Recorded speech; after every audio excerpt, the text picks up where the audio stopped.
Game 1's in the book, so which means we got to turn the page over to Game 2. But first, we've got to talk about press conferences and what was asked of Coach Harsin in the latest press conference, looking back at the Mercer game, but also looking ahead to San Jose State. And that's what we'll be tackling in this video. Before we do that, though, I always want to remind you to make sure you subscribe so you don't miss any of the content, whether we have uploads or live streams here on E2C Network, where we share the whole Auburn experience.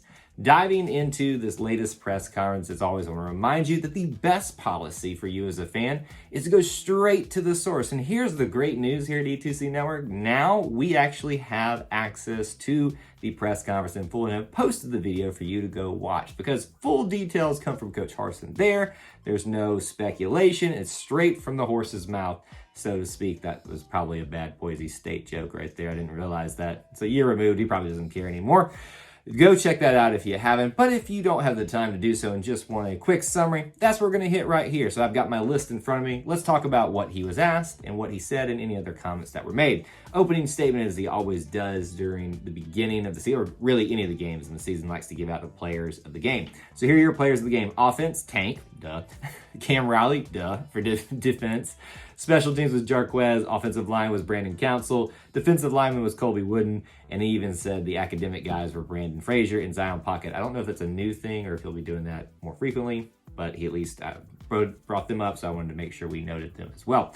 Points of emphasis for him in this game were they did not win the turnover battle. They did very effectively have a great running game, but they also were not able to be as effective in the red zone. So in terms of those 3 check marks, he only got 1 of them. So you can see where there's probably some room for improvement from his eyes. Talked about having game reps versus practice reps and how that really is going to solidify, helping them continue to get better, improve, but also make decisions going forward into the season. That game rep time and tape is really going to be very beneficial. And he does know San Jose State pretty well as a program, so that'll probably help him in this game. He didn't necessarily say that, but that's kind of what I took away from it. All right, now to the questions. What stands, or how do we stand in the quarterback race right now? What stands out to you? Talked about from this game, went straight into it. Let's talk about the turnovers, get it out of the way. Talked about one of the turnovers for TJ Finley was a poor decision and the other was a poor fundamentals. I think he said footwork, but I can't remember, but I know it was fundamentals that he said. Said, though it's not just TJ with the issues, and I think that's lost by a lot of fans. They think about the 2 interceptions for TJ, and then they think about the amazing, dazzling plays that Robbie had, which were great, and they forget that there are still things that he has to work on too. So great that he noted that. Hope we'll all remember that as well. Also said that both operated very well in terms of how they managed the game as a quarterback. No delay of games. I think there was 1 false start. So that's a pretty effective game and shows you that they're taking care of all the little things, even against the quote-unquote inferior opponents. Coach was also asked if we should expect that back and forth again between the quarterbacks. This is something he's actually done before, and he said that it's something they take game by game and that they're going to have to obviously consider the situation, what they're trying to do in that particular game, what the game plan is. And the week prep is really going to determine whether that happens or not. So a lot of it is with TJ and with Robbie and determines what actually will or will not be utilized, who will get to play and won't get to play. But he did say that Zach and Holden, I found this interesting, are both working really hard to be able to play as well. Take that for what it means. I don't know. I just take, solace in the fact that we have several really good quarterbacks that we have options for.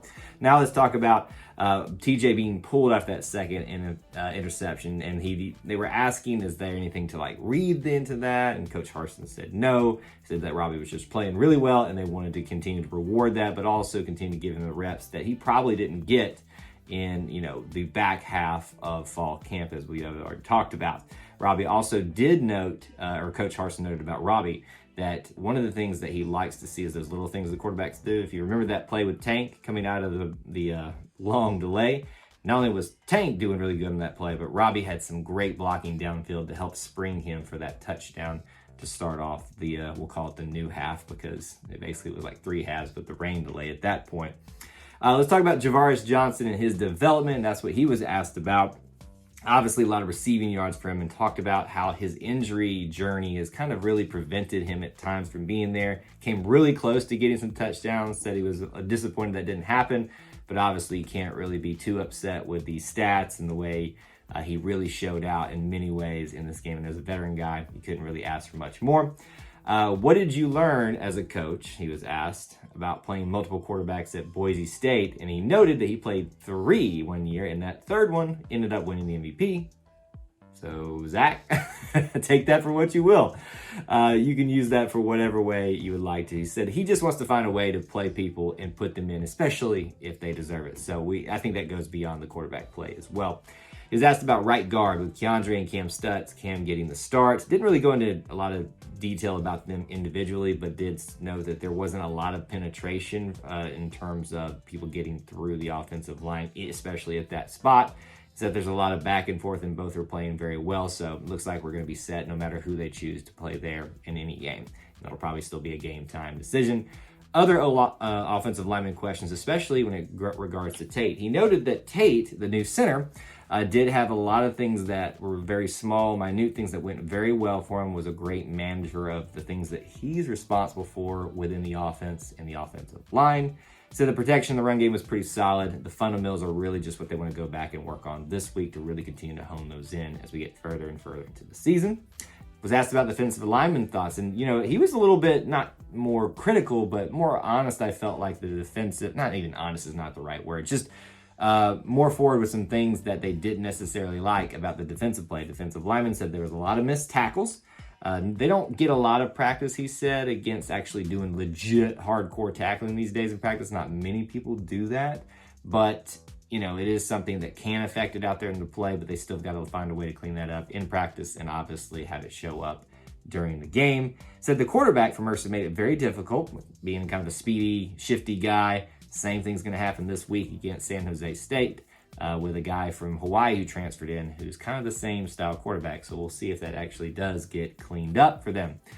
He was asked this high-level question about where the program is at from year one, or when he first got here, to now, and is he seeing what he was hoping for in terms of a high level of focus, morale, togetherness, just all this kind of stuff together. He said, yes, he's seen that, and he's seen a lot of that even before the game started. I guess he's talking about practice and the things that lead up to the actual game time, that he focuses on the little details.